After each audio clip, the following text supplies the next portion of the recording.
Inner foundations of outer power. Human brains are incredibly fast. Our brains are capable of amazing expressions, thoughts, beliefs, and creativity. Unfortunately, most of us use the bulk of our brain power on internal dialogue. Some of this is instinctive, like when you have a dialogue with yourself before doing something dangerous. If you get a good outcome, you'll be the hero and get the rock star treatment.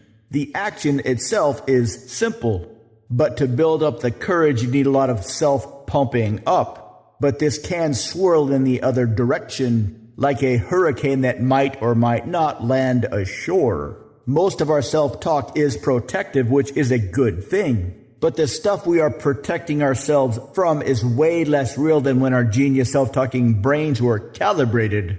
Before, long ago, we needed to do literally dangerous things.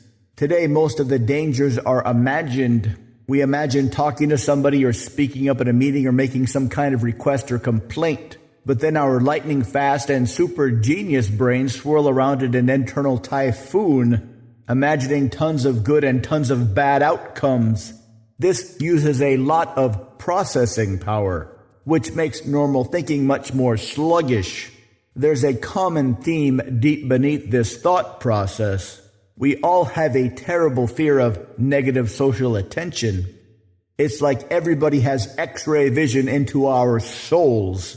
This fear of being discovered pops up in a lot of places. We don't say what we want to say. We don't ask for what we want to ask for.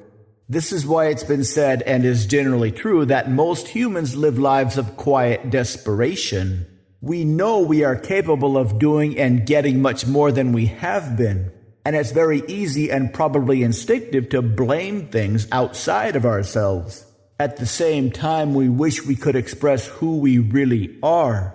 We wish we could speak our minds unencumbered by false fears. Those that do get massive rewards, and they make it seem so easy. There are tons of metaphors as old as time that describe this, that what we fear simply does not exist, and once we step toward these fears, they vanish. And those who demonstrate this make it look so easy to say hey to pretty people, to make suggestions at a meeting, to hold their ground calmly in an argument and eventually come out ahead. How can you be more like that? How can you fearlessly express your opinions and, more importantly, yourself? It's not a trick or magic or simply muscling up and doing it. It's understanding the structure of our inner world, our inner selves, and how they support or don't support our outer expressions.